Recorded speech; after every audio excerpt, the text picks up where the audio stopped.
I'm Danielle with WTI. This is my favorite stylus to use with my iPad. It feels really good in the hand and comfortable to hold. It's not too light that it feels cheap, but it's also not too heavy that it would cause any discomfort. When it comes to the actual performance of the pen, it's very smooth. There is no lag. There is no skips, and it doesn't scratch my screen. So it doesn't matter if I'm writing, sketching, coloring, doodling, whatever the case is, this pen is able to keep up with no issues. But the thing that had me sold on this pen is the fact that it shows you the battery level.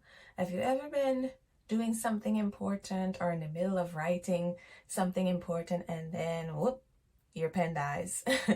Yeah, that's happened to me too many times with other pens that I've had.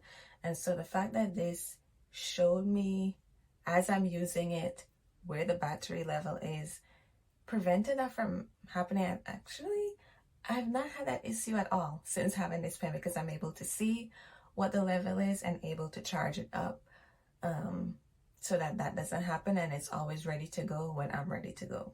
This is easily one of the best accessories I've purchased for my iPad, and I 100% do not regret that purchase at all. That's my point of view.